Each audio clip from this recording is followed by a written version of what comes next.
That's most important. And then I've already shared my screen, so I'm sure you can see it and you can hear me well.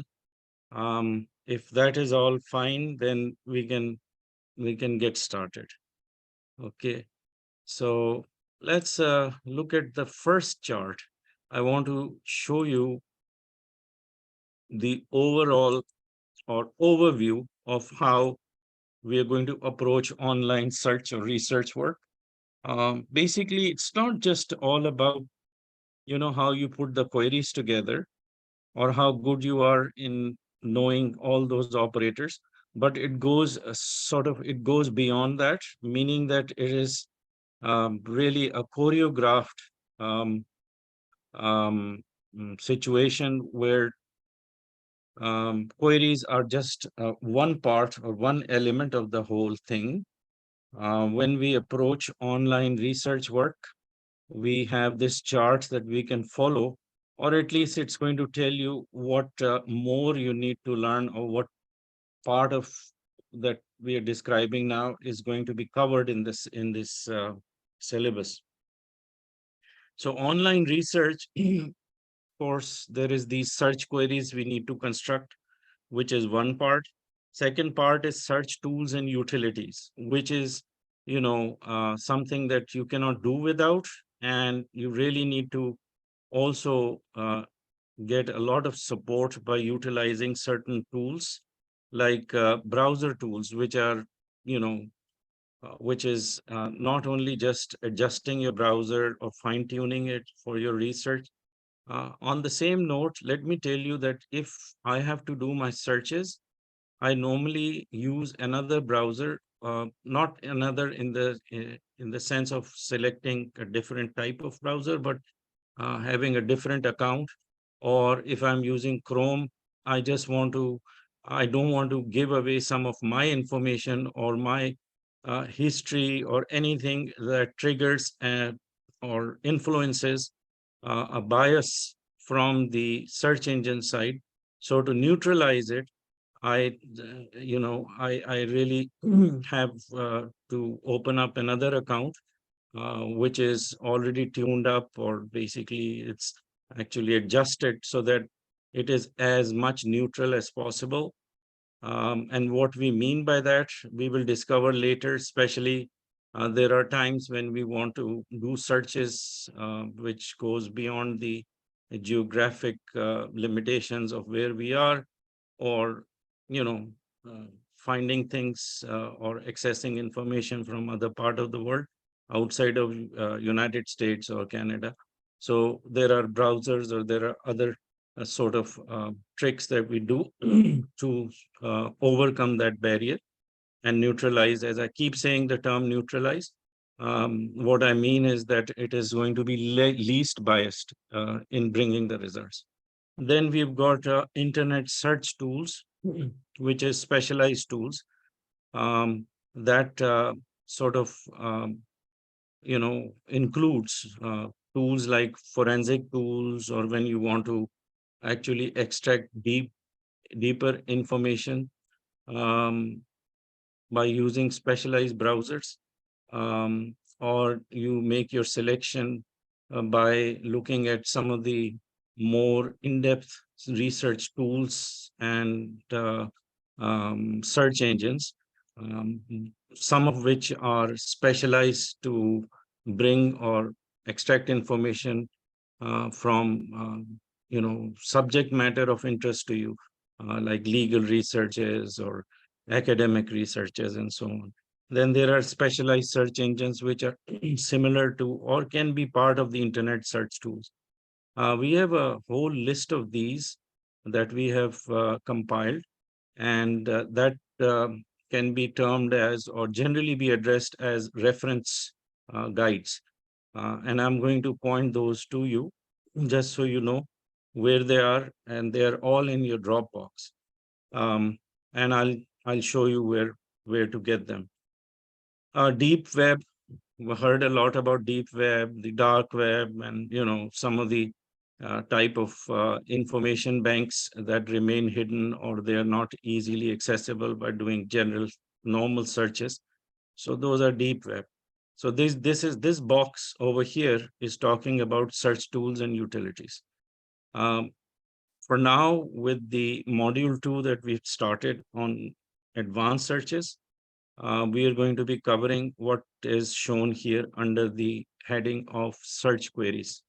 So in search queries, there is keywords and search phrases, which means that you have to be creative and you have to understand the semantics of how the search engine is going to perceive, interpret, or utilize the context, apart from just the explicit context, the implicit context that influences it or it interprets the keywords and phrases differently. So it is all about linguistics. So that is keyword and search phrases. And then there are these search operators. So with these two, we have split it into the search operators are sort of differentiated as basic operators and advanced operators. We just tackled basics when we did Boolean searches. This is familiar to you, Booleans and or not. Then the next one is the advanced operators, some of which are shown right here in this box. But you can see that they have few things in common, at least the format is common. Wordings are different, but the format is common. And you could see that the word all is added in some of these, like all in title, and then in title, all in text, all in URL, and in URL. Then we've got others, but all of these are followed by the colon sign. Okay. So what is this format and what is the utilization of this or the function of it? Function is not difficult to understand because that's what we are going to explain in detail. But the format, you have to sort of get a sense of what is the significance of putting the colon sign, and how this words, which is what is followed, what comes before the colon sign, what do they mean, and how the search engine algorithms interpret it, or the textual database has the ability to recognize it as a function of sorts, which is distinguished according to the naming of individual advanced operators.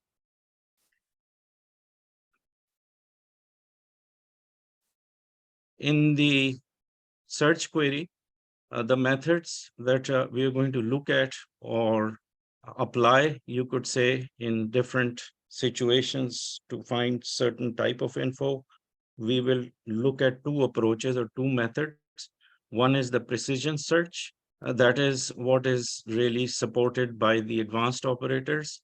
Then we've got proximity search, which we touched upon, and we did some examples earlier with the asterisk and the about.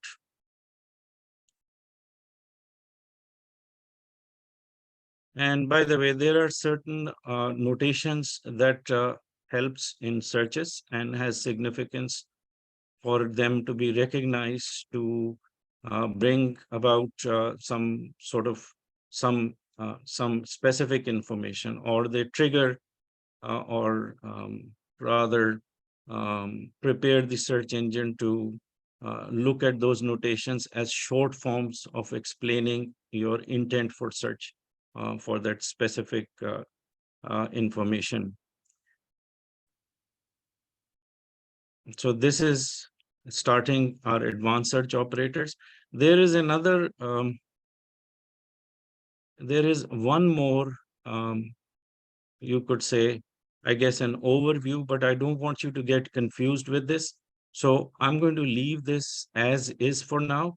You will understand this one better when we learn a little bit more about these advanced operators and their operations.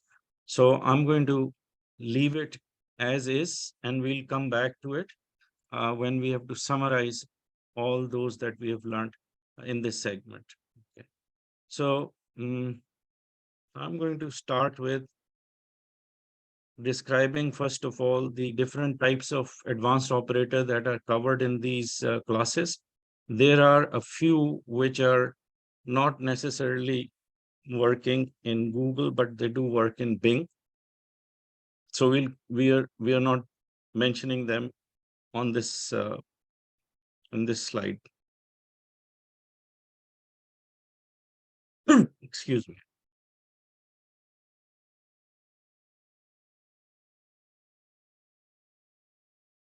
Okay. So let's see how they're organized or how we have organized it.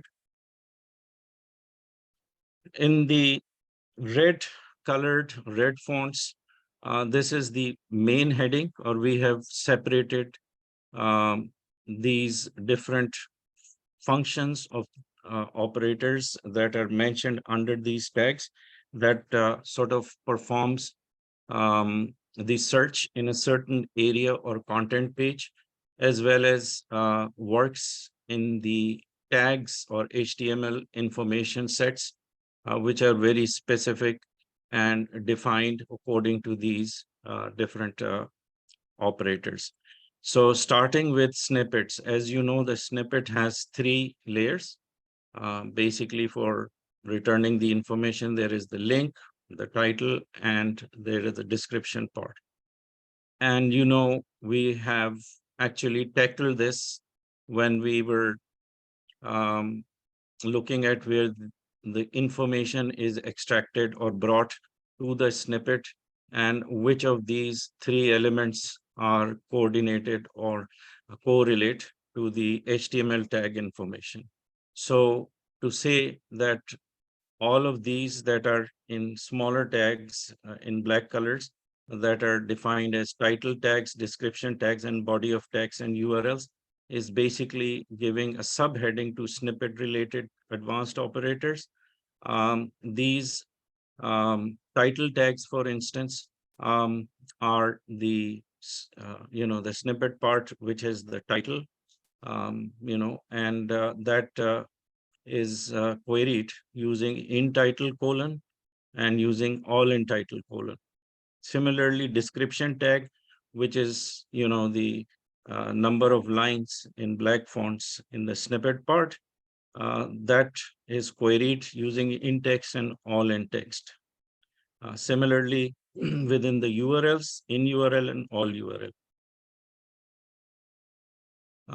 When we have to restrict our search to certain type of file formats that we'd like extracted or looked into, we're going to use file type colon.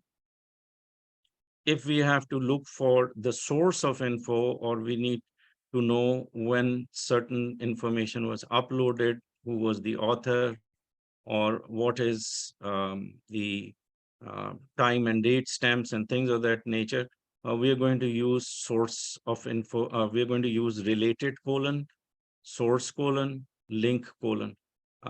All of these will have no meaning for you or no relevance to you at this point, because you don't know what and how to use them. But right now we are just sort of separating them or organizing it, so you know how we're going to move along, tackling each one of them under these headings in red fonts. Domain restricted site colon, date range, if we want something to be found within a certain period of time, with the dates ranging from one date or 1 year or 1 month to another, we can use before colon and after colon. We can use it separately, or we can use it together in the same query. Our proximity search we have done, then we've got symbols and notations that are of relevance to us in searches. There is these notations that I'm pointing to, $sign, @ hash, and so on. And then there are these other ones which may be something new for you, like the source of info when we are querying or when we are running some searches that needs to I guess default to a certain language or a certain geographical area with language attached. We need to use certain abbreviations along with the advanced operators. So these are, to us, or how we have organized it, is that we still call them notations because they are short forms, right? Um, so anyway, so this is the scenario. That's how we're going to move. Um, I'm going to now describe to you the structure of these. They look simple. They're just words followed by colon sign. But because they are not that many, or you could say that because we have very limited operators allowed for us to use as end users, we have to be extremely creative, and we should know in depth of how we can utilize these to the fullest to take the maximum advantage. Other than that, there is not a whole lot given to us to have the kind of control over finding those information pages.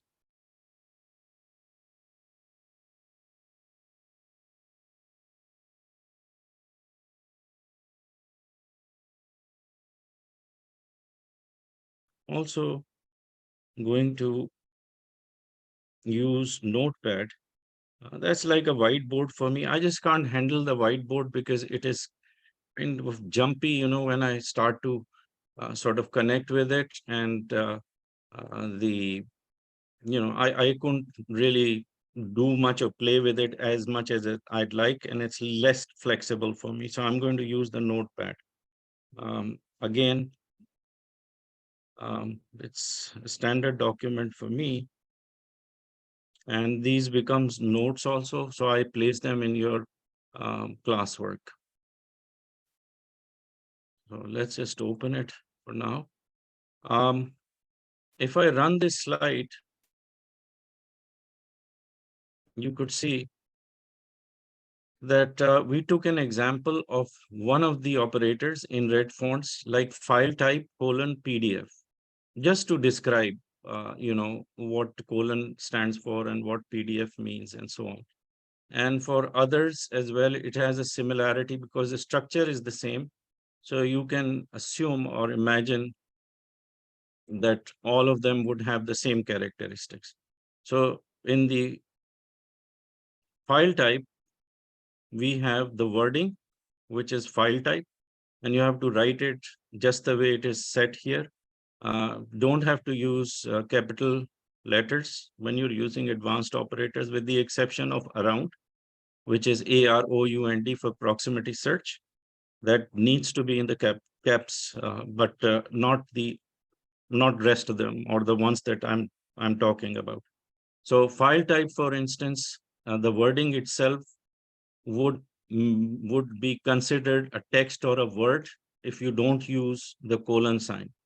So colon sign that is followed by the word file type, exactly how it is written, would have a meaning for the search, otherwise not. And if you leave a gap between the colon and the wording itself with, let's say, E and colon has a single digit gap, it's not going to work, basically.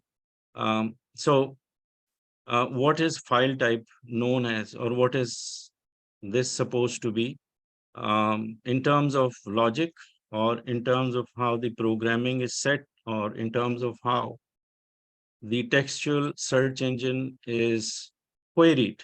We call it queried because it is going to work on both alphanumeric characters. It is going to work on the script or the logic that you built in your HTML, or for the programmers to know that certain type of words that are followed by a colon sign are already pre-programmed as a library of functions. These are called functions in programming. And without those functions, the codes are not dynamic anymore. That means they remain still, and they remain static for anyone to just look at, but cannot be reacted upon, or cannot be manipulated, or kind of processed as information. So file type, in the sense of how the programmer perceive it and how you should understand it, it's called property name. Property name is a value that you give, or name you give to any object. Okay. So an object being the words or search phrases. So file type is called a property name. And what colon does is that it tells or gives a command that the file type needs to be declared or acted upon, or the function needs to be executed. So it is kind of a trigger that tells the search that the search needs to react to the word file type, and the reaction or anything that is going to come after the colon sign needs to be observed or needs to be interpreted in relationship to file type. So after the colon sign, what comes as a declaration of value, or what file type and colon is going to want the search to do, the action itself is called property value. So the property name always has a property value. So the value here is PDF, meaning that file type colon is an indication that you have to declare something specific that it would recognize, meaning that the relationship is already created in the libraries, which is understood to accept certain property values and not to accept certain property values. In the case of file type colon, you always have to declare a property value, which is a file format. You cannot put a text or a word, or you can't say PowerPoint or Excel, or the type of document that you would describe textually. That's not going to work. So what it will accept specifically, or for which it is made, is to be only file formats, and those file formats that the search engine actually accepts. There are for because there are so many different formats, I mean, there's new ones coming up, and there is so much action going on with the technology that like certain formats for satellite images, which is now different. It has an extension which is totally different, which you probably won't even know. So to understand that there is always a limitation to how many of the file formats, or what type of the file format the search engine like Google would accept and understand and recognize. And one of them is PDF. There is a whole list of it. So we are going to look at that list to understand what is acceptable, and anything that falls out of that list is not something that you can use. For your curiosity, and I guess for your surprise, um, did you know that a lot of image formats are not accepted, like PNG, JPEG, and so many others, including MOV files, like lot of multimedia files are not recognized. If you're going to use file type colon and put a extension like MOV, okay, or MPEG-4, it's not going to get recognized. So to understand what can be found and by the way, if you make that mistake of putting something that is not um, interpreted as a file formatted even though it is a true file format, what will happen is that it will kill the entire query, meaning that everything else that you've put in along with the file type colon, including your search terms or your keyword, they will all fail, as if you're just it's just it becomes self-destructive. So that's what we are going to talk about also. Now, as an example, in this slide you could see, uh, now here we are going to talk about the property value. I just want you to know that if it is in title and in text or in URL, this is FYI, a little bit ahead of time, but very important to know that all these three file advanced operators will only accept textual information, or what you declare as a value can be text. It could be a name, it could be a search phrase, you can put all of that as text. File formats, you have to know the file types it will entertain or accept. Date formats, which is before colon and after colon, there is specific formats which you need to know that Google would allow you to place after or using these before and after colon. Domain format, if it is site colon, link colon, source colon, you need to have a domain name placed with the .com or .net, the entire domain name. So it won't work unless the declared value is according to the structure that is acceptable, which is a complete domain name. URL format like link, source, in URL, you have to understand the link format to know how you can place it right after colon sign as a declared value. So there is a structure to it on how you're going to put those links or where these links are recognized. So this is just a summarized format, but we will be opening each one of them for your viewing to and do some examples to know and understand how we're going to create search queries, the entire query sets with each of these different types of operators under different headings. Right?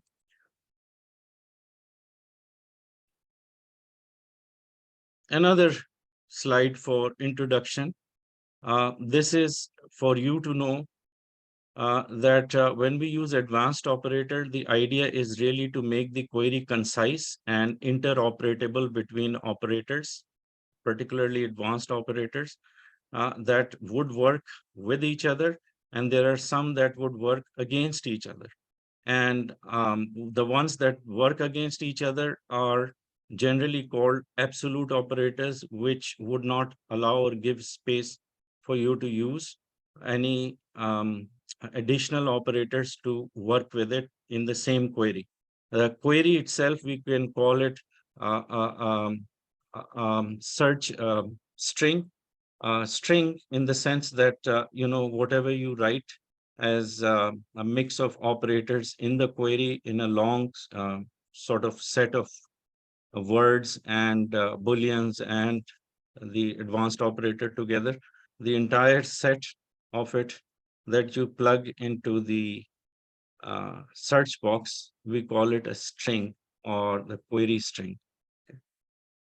Anyway, simply you could think of two queries that are shown as an example.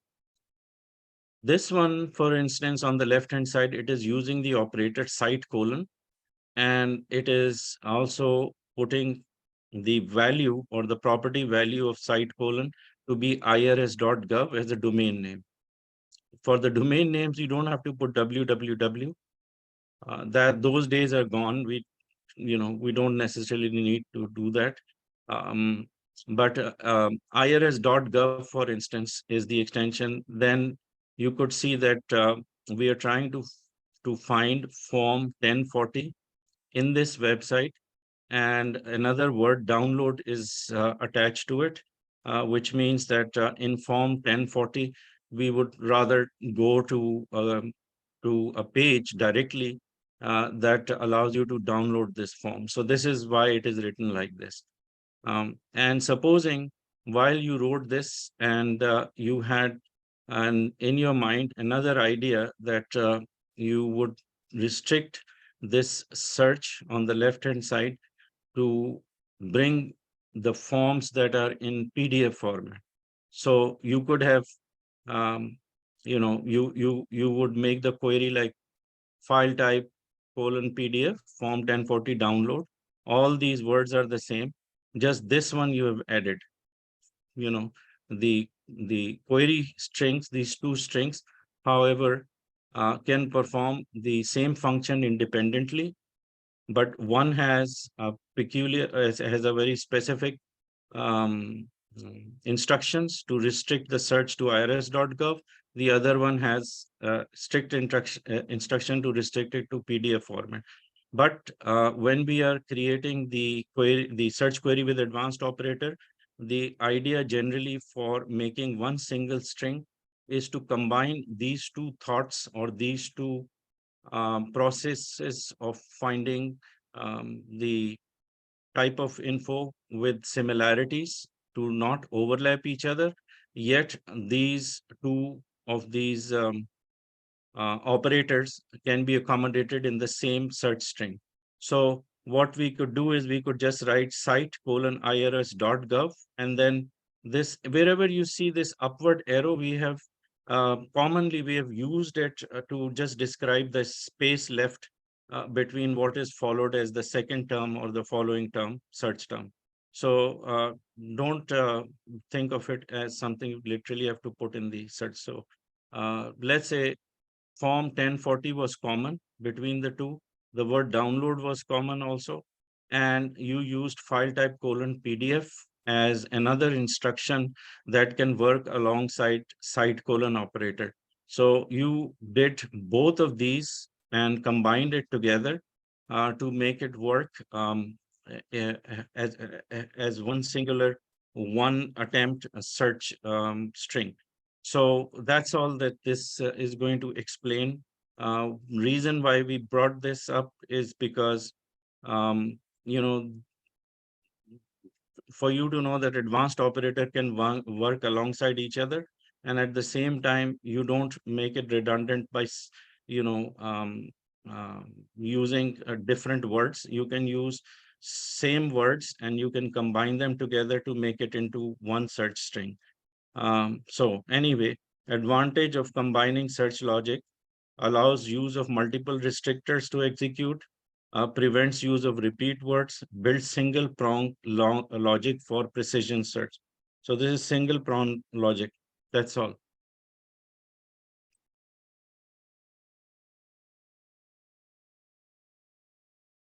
Okay.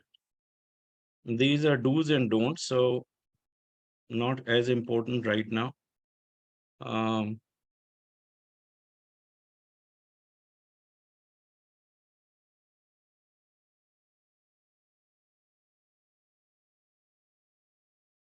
okay. All right.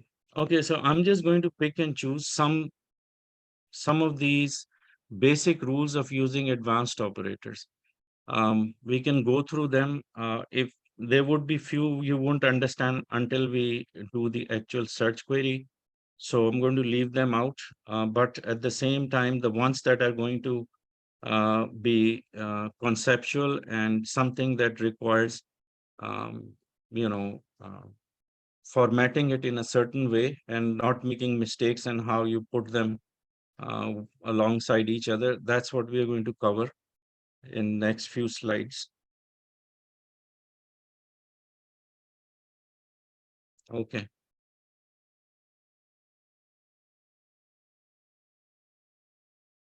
All right. So before I start this one, let's just take a 10 minutes break right now. I'll come back and then I'll start explaining these. Um, Next few lectures are very important. And if you have any question or if you even slightly feel that you are not understanding, um, any of the explanations that I'm giving or how I am talking about mm, some of the, I guess, nomenclature or the way in which certain do's and don'ts are going to apply. Ask me now because later on it will avoid the confusion when we start building the queries. So that is one thing. Second is that when you go back home and you have weekends, generally it is a good idea to go through the recording one time, and if possible you can go through these slides as well, just so you can correlate, and basically it'll just freshen up your mind um, about what we talked about. And then when you come on Monday, you may have questions ready or something that you would like to send to me in emails. You're most welcome to do it. Anyway, I'll see you in a little bit, in 10 minutes then.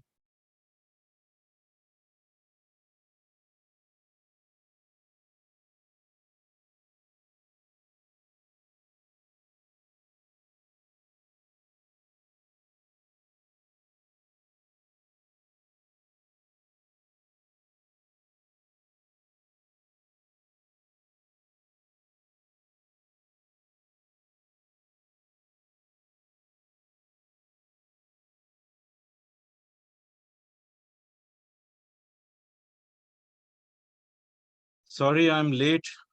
Something in the building smelled like burning, so had to check around.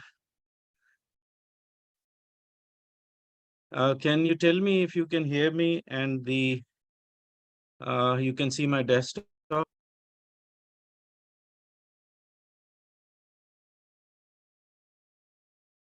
Tristan, Hannah, okay, all good. All right.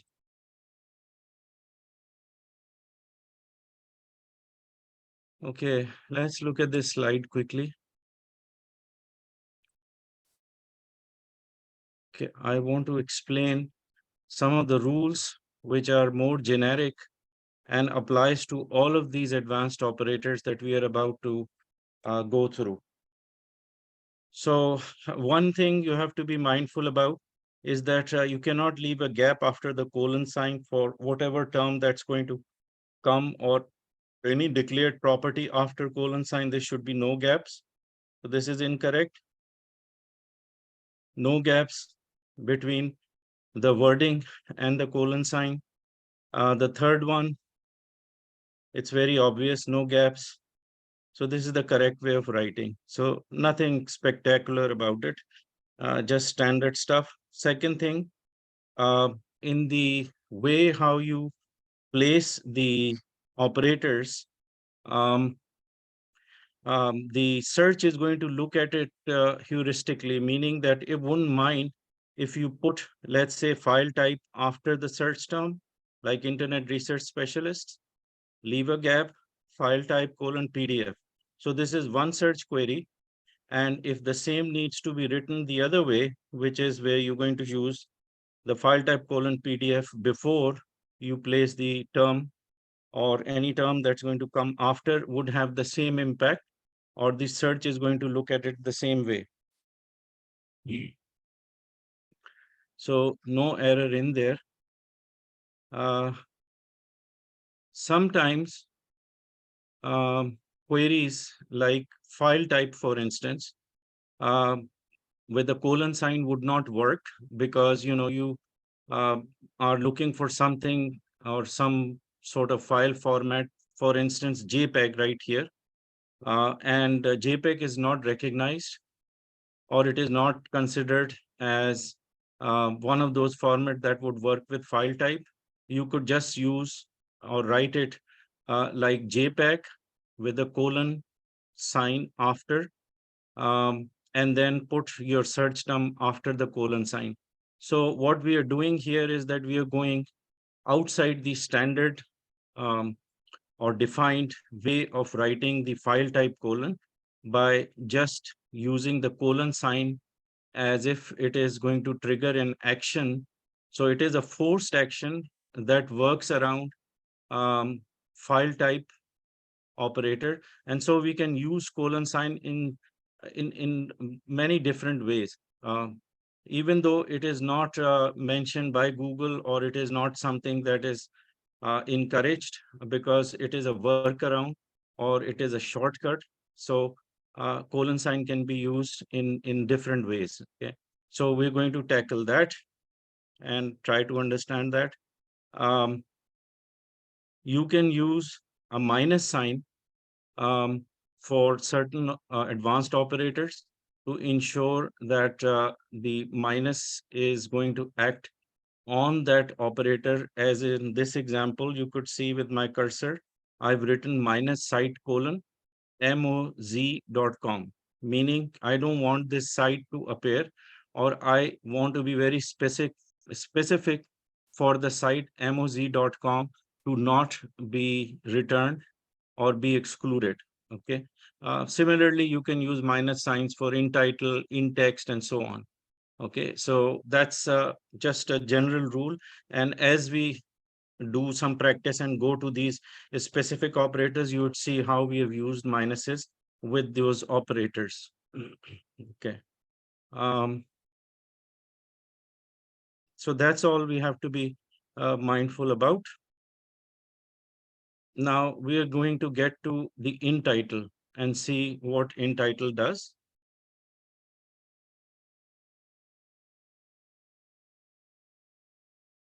when we are writing in title colon, what it means?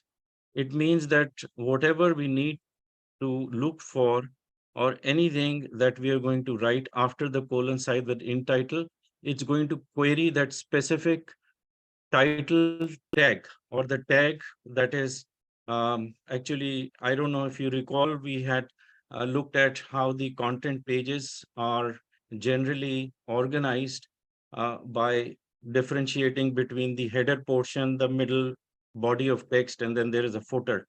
So generally, that's standard way of how you're going to, or any of those HTML pages are created, where the information is specifically looked for and matched for your search terms that you put against or right besides or after the colon sign.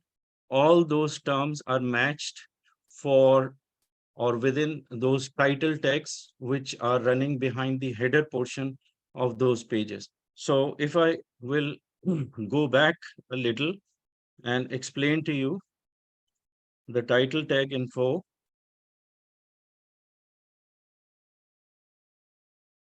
I'll take you back to this slide. Um, this one, okay, and that's just a refresher because you have seen this before. Here, when we are querying with the in title, which is shown right here, we are trying to match those specific words which are actually running behind this header portion within the title tag. The title tag is also called a meta tag, or it is um, organized as a meta tag. So where that information is going to match when you do that in title, it is going to go and read through this tag, title tag. And these meta tags, or meta means that these are the top layer of tags which will define the main aspects of that web page or that domain or those websites. So title is usually short number of words, they're not that many, and it is really giving a meta layer of info about the page, which defines it or defines the website in least number of words. So those are the main captions which the search engine stores at the time of indexing those pages.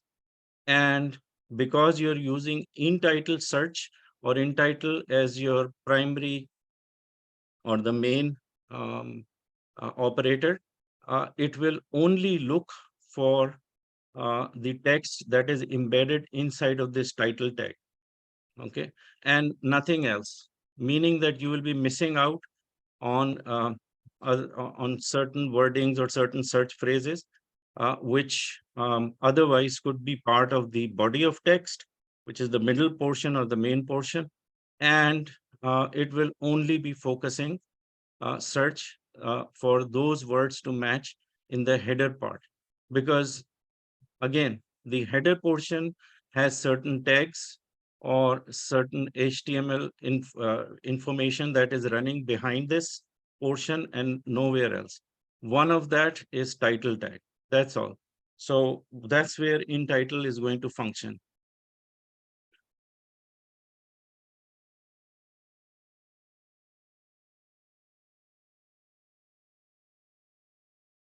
Okay.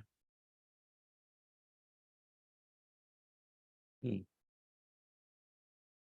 Okay. So when we are doing in title search, for instance, this was the example that's shown here. Um, what we are trying to find is the information on California tax filing.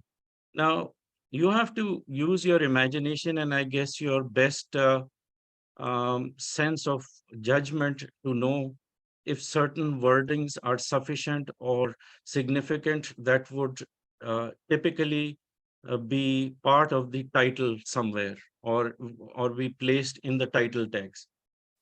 If, on the other hand, these are the wordings that are generally found in paragraphs or different layers of text, but not as main captions or main headings, but it is more of an elaborate statement of sorts, uh, typically not considered the part of the title, you may not be able to get any kind of results.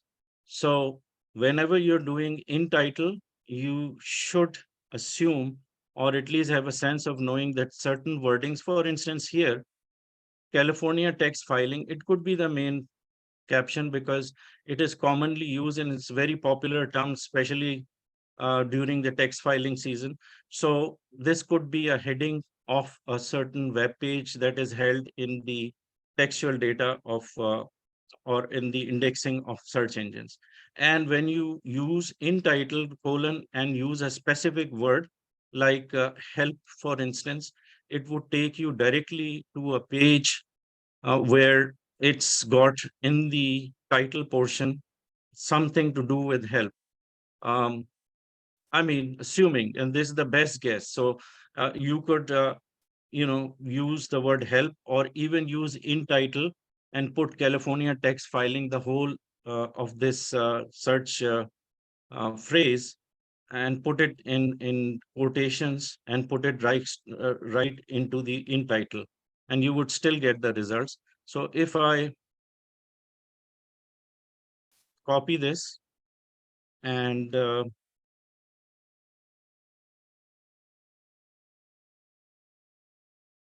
use it in my search. See, this is the query. I can even take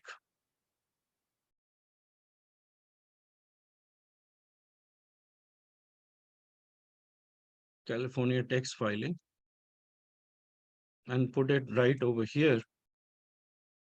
And when I'm putting more than one word, I would rather put it within quotation marks. One of the things that I have to be careful about is whenever I'm doing putting anything within quotes, um, and I've written it the way I did just now, and I put the quotation marks open, usually it becomes inverted and attaches to the colon sign. And therefore, it is best that you leave a space, make the quotation uh, open after the space, and then close, and then remove the space like this. So there is no error. And this, because these are so small, I can hardly see them. And by mistake, a lot of times it remains open or is attaches as if it is closed after the colon sign. And then, there's an error in the query. So anyway, I did it like this. And if I go enter, I would find the results are showing in the title portion of the snippets. You see, California text filing, California text filing. So it is not necessary that California text filing should also be in the description portion or in the URL portion, but it can occur in description as well. However, the idea behind using these specific operators is that no matter where else it is found on the HTML page, meaning in any other tags, same exact words, uh, it is not mandatory or compulsory for it to occur elsewhere on the page, but for sure, it has to be found in the title tags, which is what is bringing this information. So if I open this page and look for title, it is going to be in the title tag. Let's suppose I open this one just to give you an idea of where it's been pulled from. So let's suppose this is the page and I do right click on it and I go and look for something called page source. Whenever I click on it, it's going to open up the HTML page. Now in the HTML page, this is how it's going to look. Very complex, lot of unknown things you don't want to bother with. But just because we want to know that it is actually coming from the title tag, I'm going to do Control F.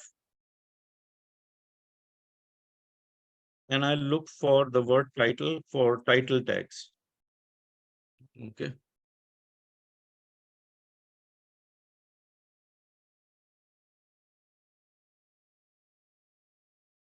Where is the title tag?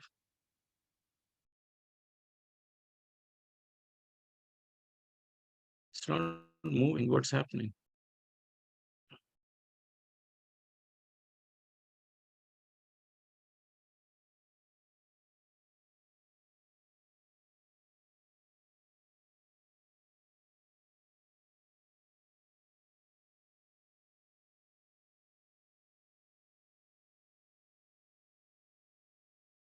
Meta name robots.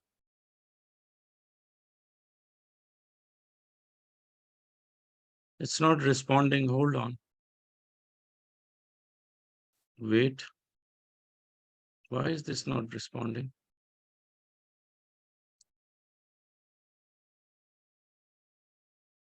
Okay, let me take another page.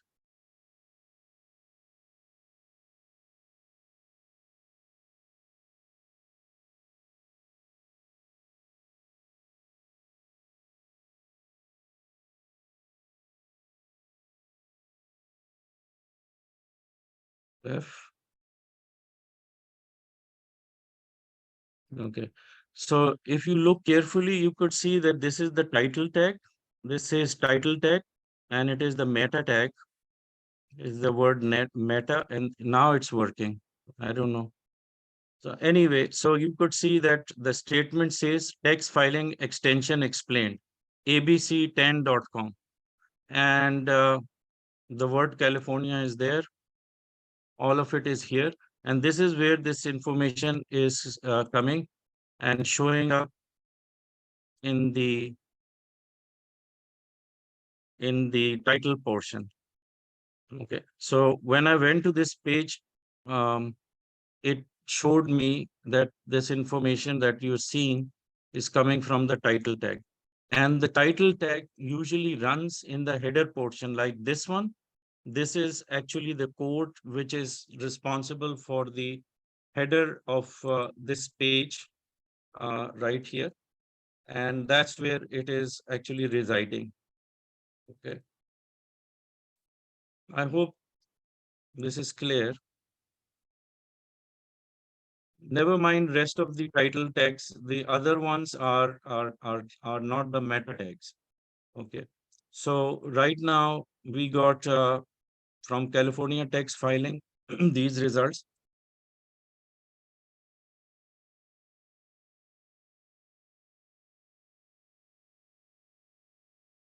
Okay. Now, when we are doing in title, we can also do all in title. What is the difference between all in title and just in title? So that's what I'm going to try to explain to you. This is a better slide. So let's look at this one. You could see that we have used the word internet search engine index. Let's suppose these are 4 words we used and we um, want it to run with in title. Okay. So when we do in title, meaning it means that whatever word that follows the colon sign or is hugging the colon sign right after, which is the first word internet, for instance, the word internet with in title is considered to be a mandatory return. You notice that I haven't put all of these within quotations. So they are all keywords we are using, individually termed as keywords, but collectively, if we had put them within quotation, it could be one single search phrase. So right now, the concept that needs explaining, number one is that if um, you look at the word internet, just because it is declared property right after colon and it cannot be left empty, you meaning no gaps can be left after the colon sign. What it entails is that the word internet has become a mandatory return, meaning that even without putting any of it or putting the word internet within quotes, it has become mandatory for the in title to find it in the title portion as must be present. So internet is compulsory.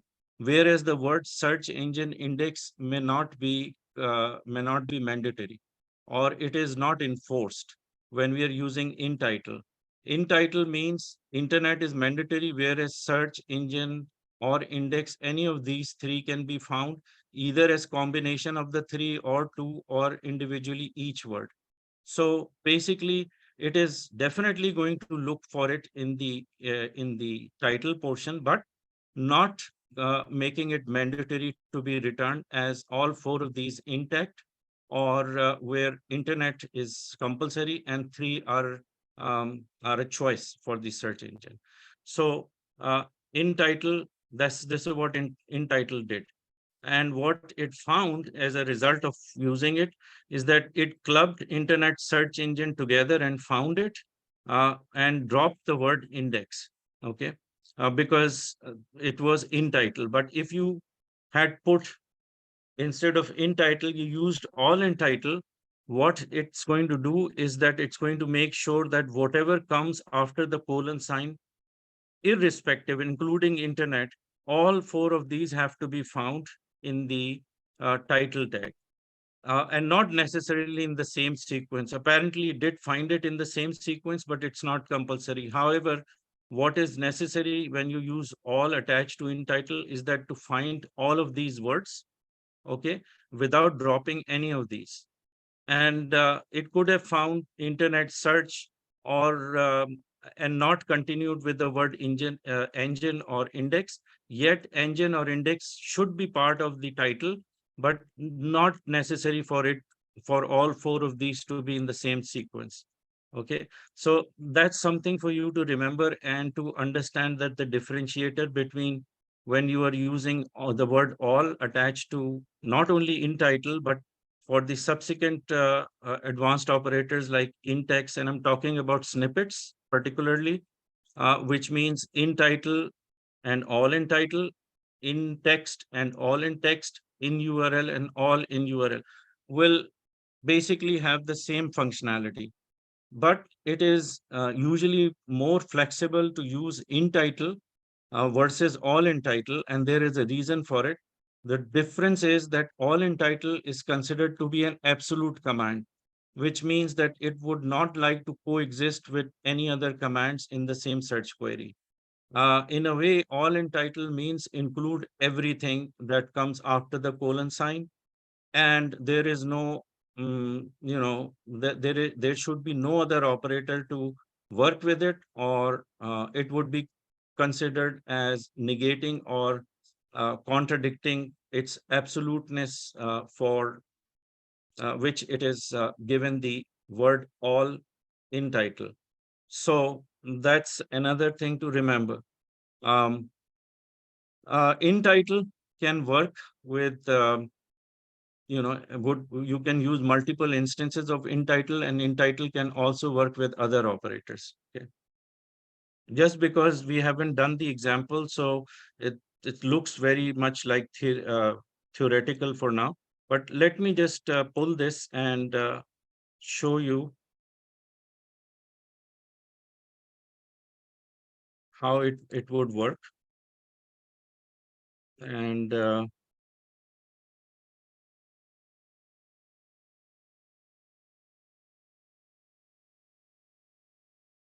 let me just make it little, zoom it in.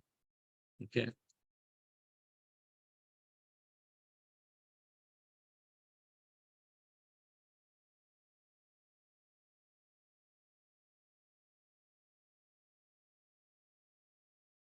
Okay, let's call it query number one.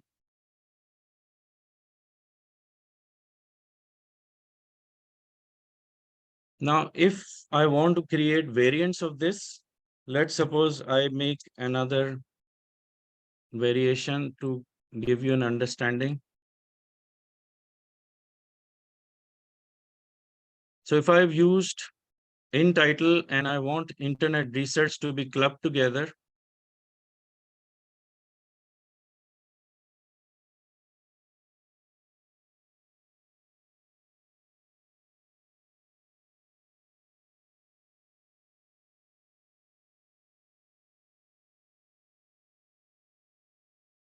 I can go like this. And I could also do in title.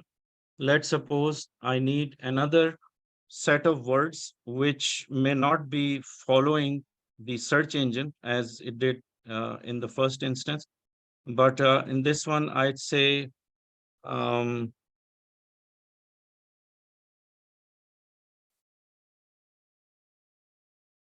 I want the word indexing to be included in the title. I can do it like this.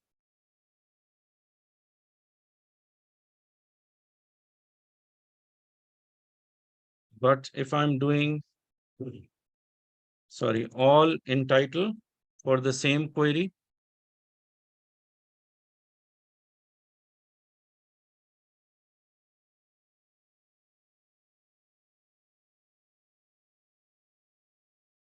I will not be able to break it as I did over here, meaning that I cannot go like this. This will be incorrect. This is correct. Okay. And also to give you another concept to make it even more understandable, what all in title does, all in title is the same as,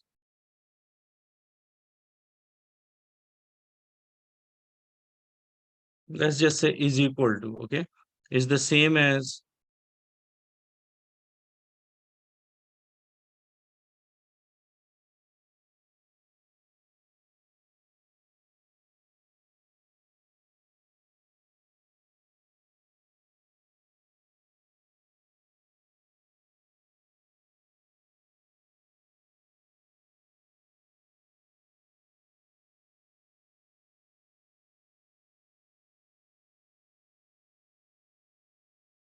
okay.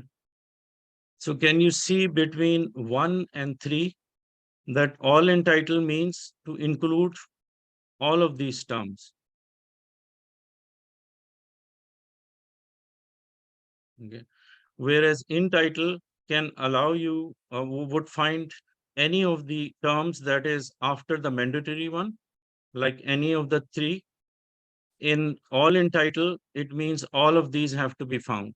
Okay.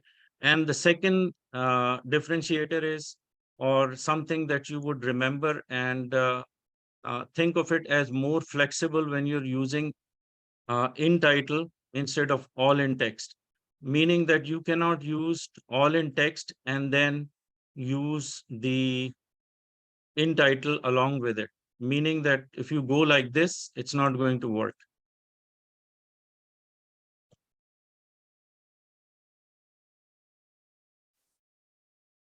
Okay. But there is a way around it, meaning that the only way the all in title could work with it will work with itself only in one condition, which means that if I take the same search query like this one, for instance, where is this one, and I write it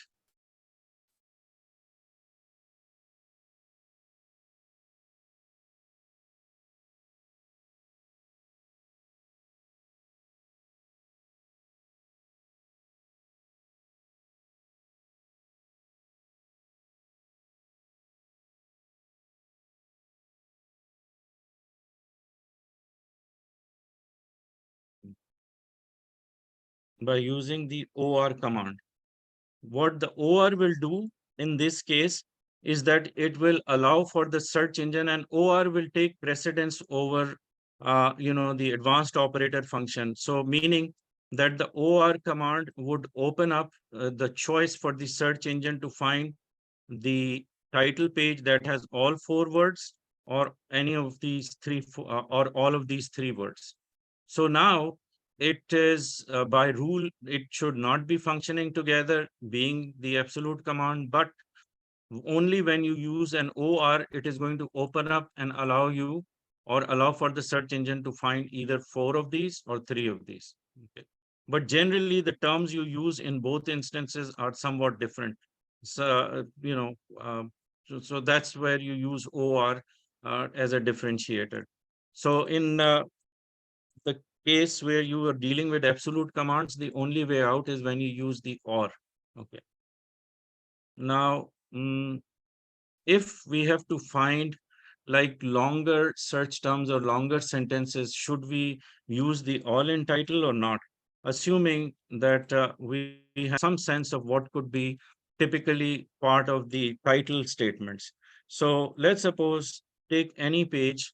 I would say my favorite is AOFIRS because I know the site well. So I'm going to go back to this aofirs.org. And let's suppose I look for something which typically cannot be a title. Mm,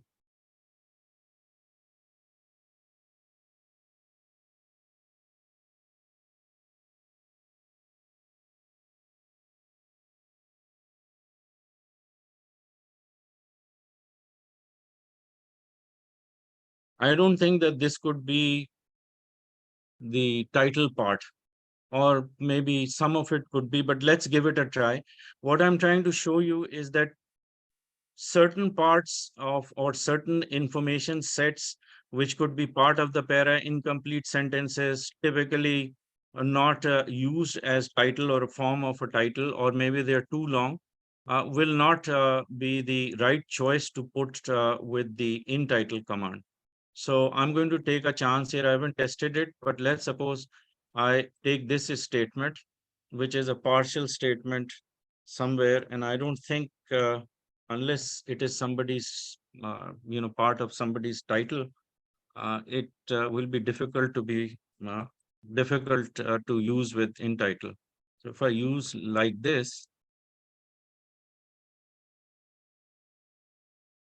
null result, see, no results. Um, Now, instead, supposing I had to find it using another operator called in-text. We'll do in-text after this, but I think that in-text is more appropriate to use in situations like this. So let me do it and see if it is going to find it. Not sure, but let's try it.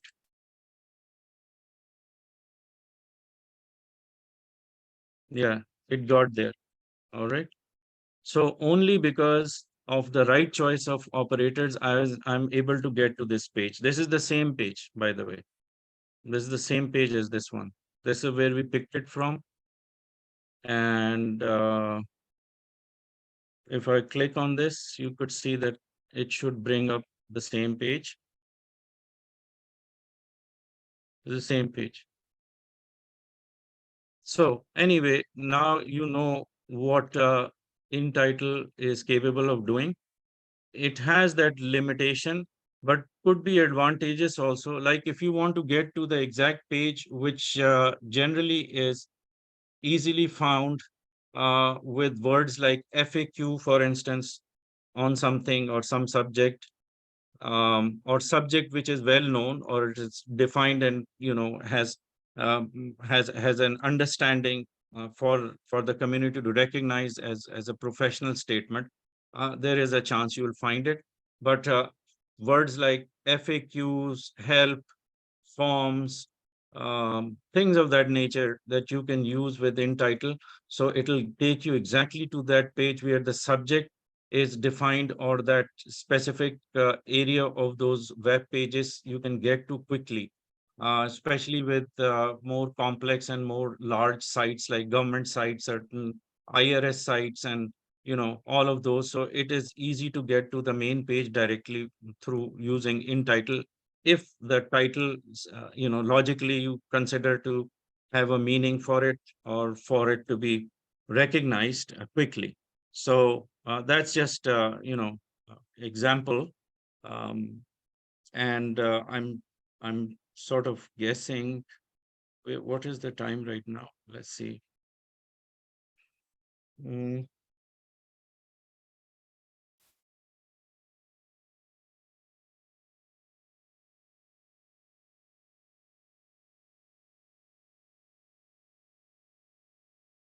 We have 30 minutes, so we can actually continue.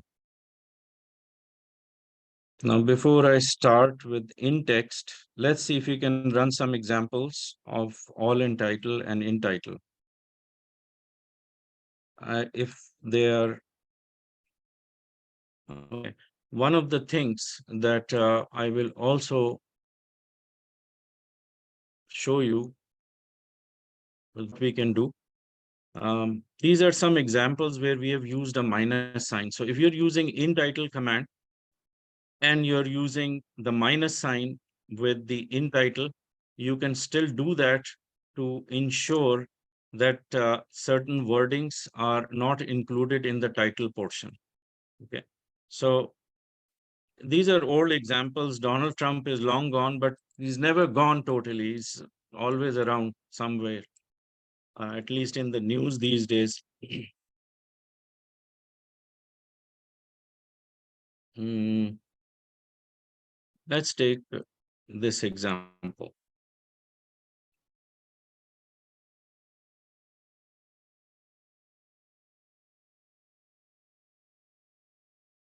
Now, using my notepad,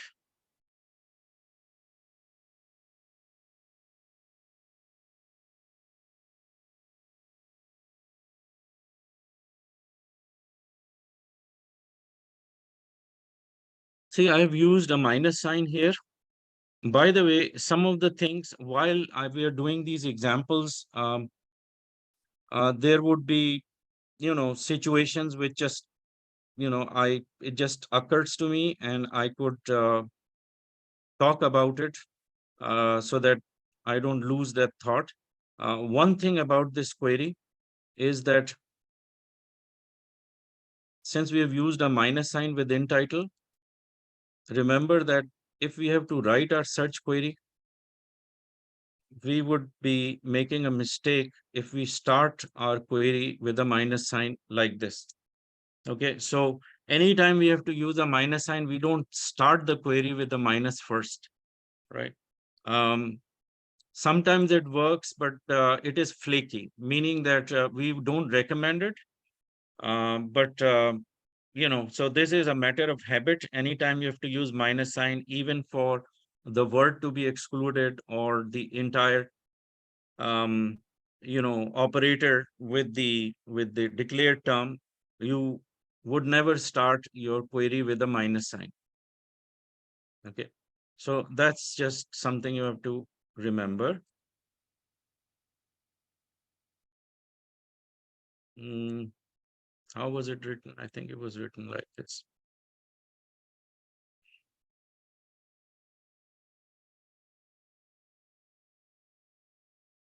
Was this the query? Donald Trump immigration bill. Okay, sorry.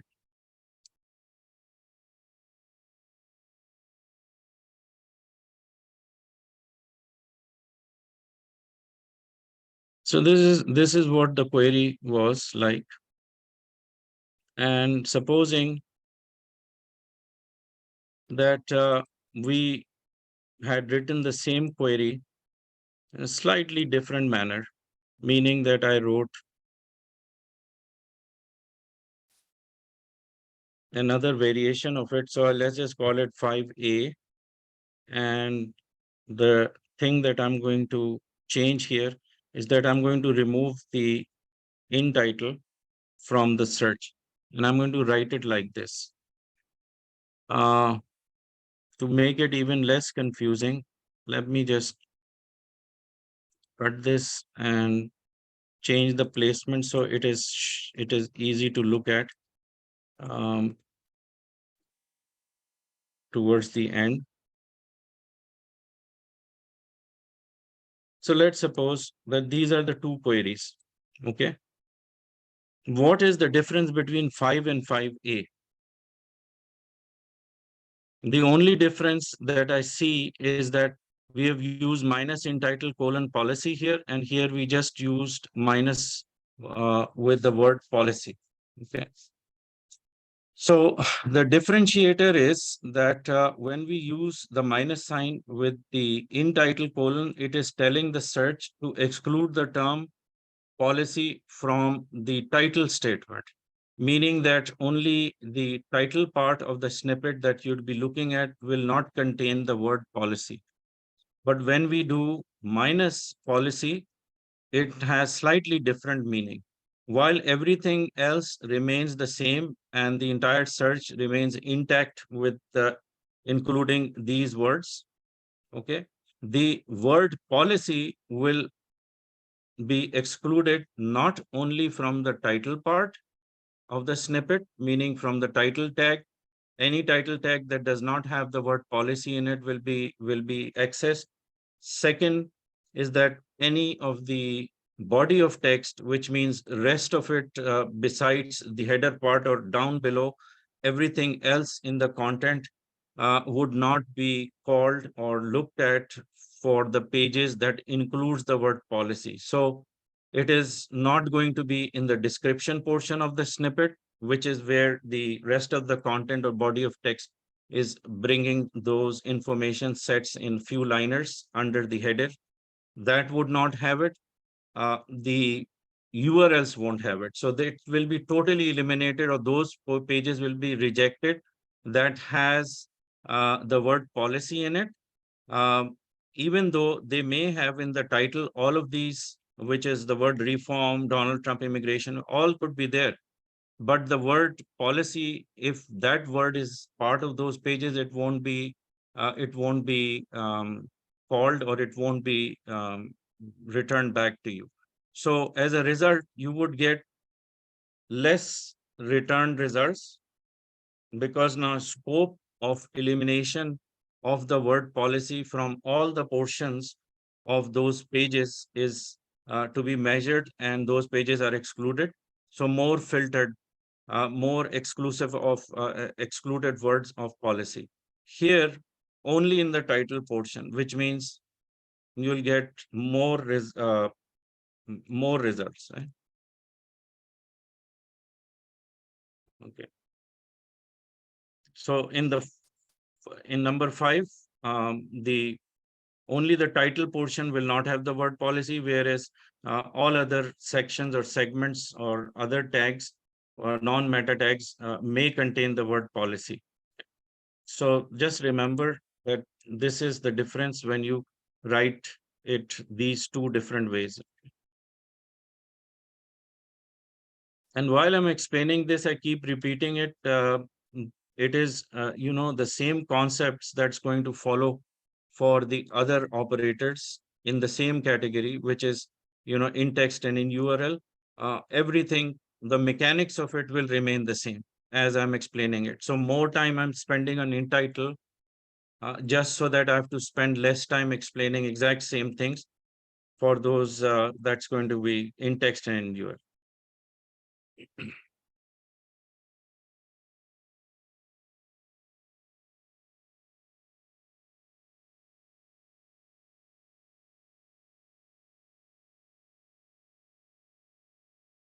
This could be important, could be part of the exam.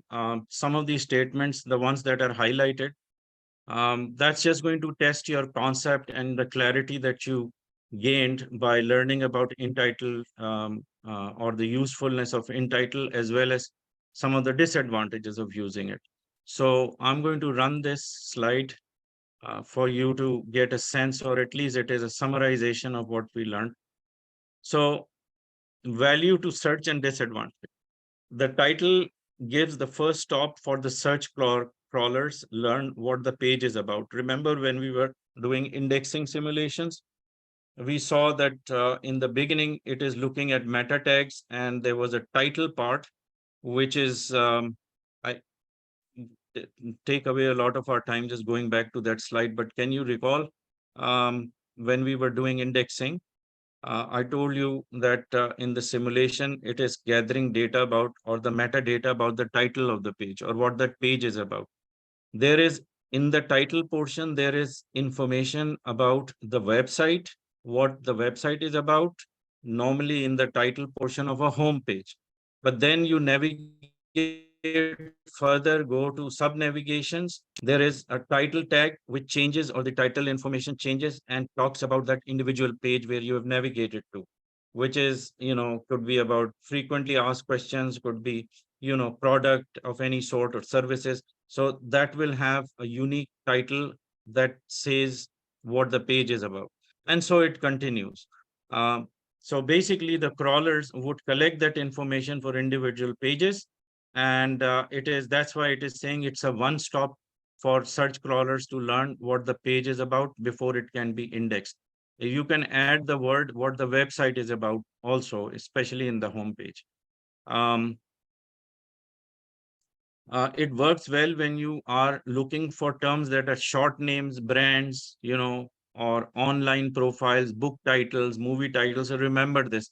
So in the exam, they might say if you had to find a book title or famous people or something that is very popular or is considered to be prominent or seasonally very popular, you may want to use the in title. And there would be a choice. The question would say that here is a choice. Where do you see, or where is would you be more likely to use in title, in text, or in URL?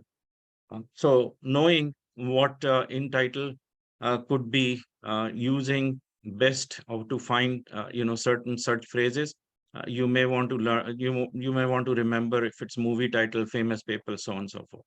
The only drawback for querying the title in web pages is that they are short length of text. That we know. That's what we found out when we ran that example. Okay.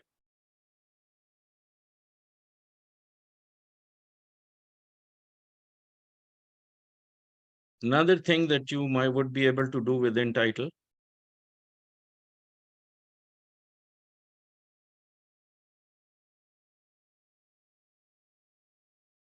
When we do these examples, a lot of times we don't have time to do it hands-on.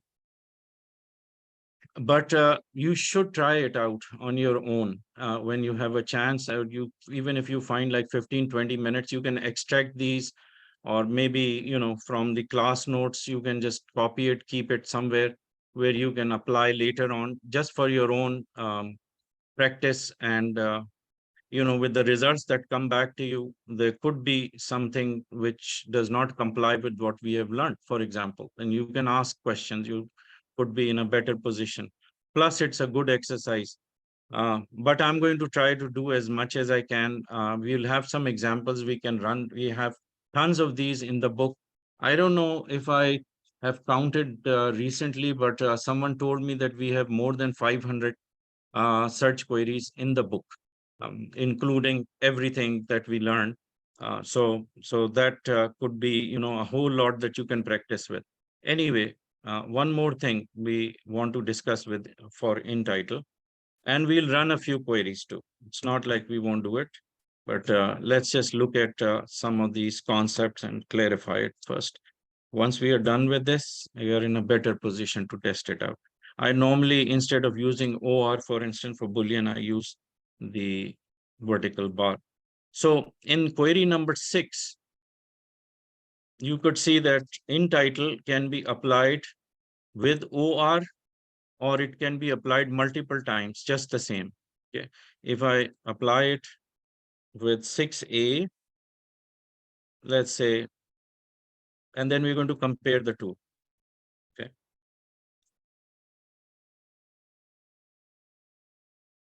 We can run it both ways, but with a difference.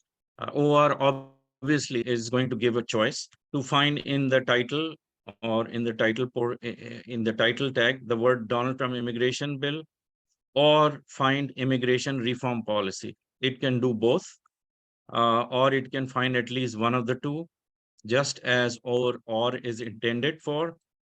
In the 6A, when we have not given an or command, it would still work, but it's definitely going to look for both of these statements. That means that now both statements are mandatory, or they have to occur on the same content page. So more than likely, if they don't coexist together, you would get null result, or it could be very limited results.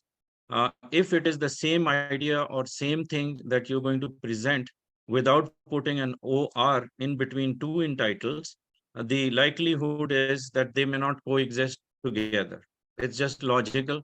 The same idea, on the same page, explained in two, three different ways, sometimes does not happen. So you have to use your common sense to figure it out.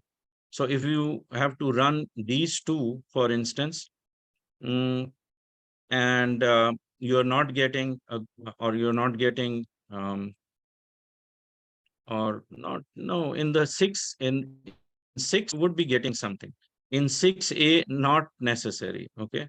So if the Donald Trump immigration bill, for example, and there is another problem that, and I'm sorry, I'm discussing the problems right now because these are some common ones which you will encounter. So I don't want um, to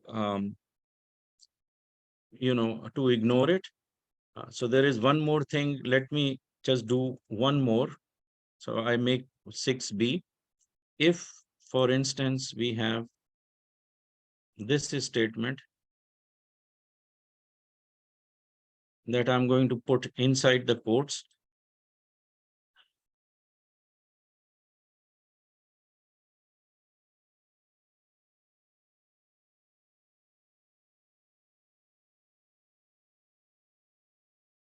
So if I go like this,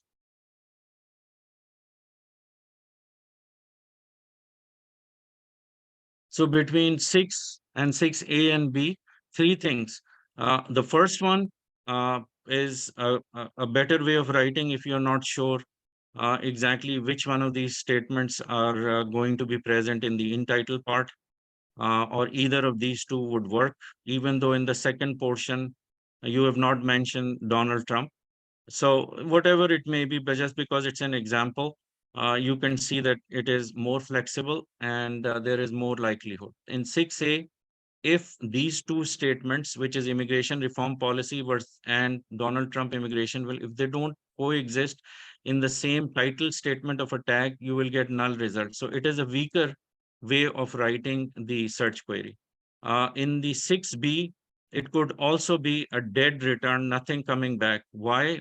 It will kill the queries because supposing in the quotation marks you wrote something which may not be a statement intact with the sequence in which it is written as a single search phrase or a statement or a caption, it's not going to bring anything back to you. Why? Because maybe after immigration bill, there is other words that are missing. So it would cause the problem.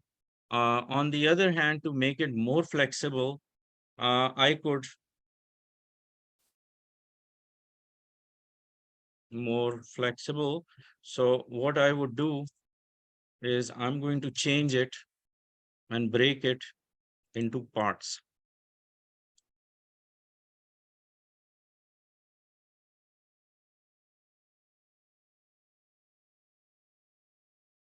I could probably do this, could probably do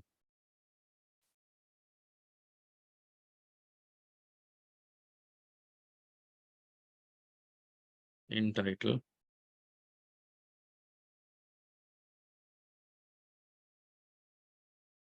I could do it like this, which would make it more flexible. So wherever they occur in that title statement, either Donald with the word Donald Trump, with the word immigration bill, because I'm sure of it, and because I need information about reform policy as another part of it, but not necessarily making it one sequential sentence that may not be exactly written as it would be found on the titles. So I can break it into these compartments and still it would find it in the title statement. Whereas if I wrote the same query in 6C,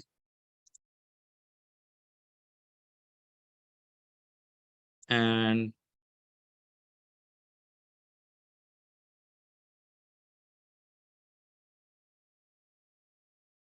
let's suppose it was this scenario. I didn't use the in title multiple times. Okay. Now, what would be the consequence of 6C?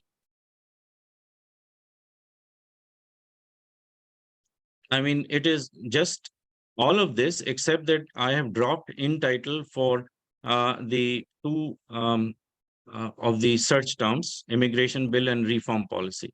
And only Donald Trump is shown against in title, colon sign, and Donald Trump. So remember the concept I told you, that anything that comes after the colon sign as the first search phrase or the first keyword, that becomes a mandatory return, or it becomes a must have in the title. Whereas everything that follows after, which could be subsequent search terms or say individual keywords, in this case, we've used two terms, immigration bill and reform policy. So either or any of these or between these two, they can either be found or can be dropped, but they don't become mandatory even with the quotation marks. Okay. And what becomes mandatory when you're using in title is the word Donald Trump. However, in the first instance, the reaction of the search is to find all of these in the in title. If not, then surely find Donald Trump and find immigration bill and or reform policy anywhere in the rest of the portions of the web pages. It could be in the description, could be in the title, as well as in the URL portion. So those three elements usually are what is going to show you if these wordings are present in any other portions or not, without having necessarily been found in the in title. Whereas when you do 6b and you're using this command, you're making sure that all of these are found in the title wherever they occur, whether or not in the same sequence, or in one sentence, but it'll be part of the title. So is this clear? It's a lot of information and a lot of variations of what I explained. Sometimes, it is very, it's time that I have to fight against to complete certain portions of the course. One in which I find a bit of a trouble in completing it is this one, in the advanced operator. So I expect that if you have any questions, you can ask me right now. Yeah. Okay. So Tristan, it's clear to you, and Hannah, I hope you're doing all right. I didn't see you for a while. Good to have you. I would be sending out an email. Like I said, I'm going to try to ask everybody to, we've got 11 attendees for sure, but the attendance is very, very thin. So I'm going to send them an email, and hopefully you'll have more joining, and more the merrier, as they say. I would hope so next week. Oh, I'm so sorry. I understand. For some reason, I think, yeah, everyone has some sort of commitment because it's summertime, it's more activities or holidays. So I guess this could be another reason. In any case, I appreciate whoever is able to attend. At least I have someone that I can explain to. Imagine if there was nobody here, I would have to cancel. So in that sense, I really appreciate it. So thanks for coming. Especially Tristan has been coming every single day, and that helps a lot. Brad has is disappeared. He sent an email saying that he would study on his own. So it's sort of, we don't expect him to be joining us, unfortunately. Um, all right, then I guess it's a lot of information for today, and I'd like to conclude at this point because I would start with in text, which is similar to in title, but it is more in-depth search, and there could be a lot more examples to work with. And the next session we'll do, it's going to be perhaps more intense. I'm sorry to say, but at the same time, if you could look at the recording over the weekend, it would really help you to go to the next level with in text. So with this, I wish you a great weekend and a happy one and a healthy one. Thank you so much. Thank you. Appreciate it. Have a nice evening or afternoon. Bye bye.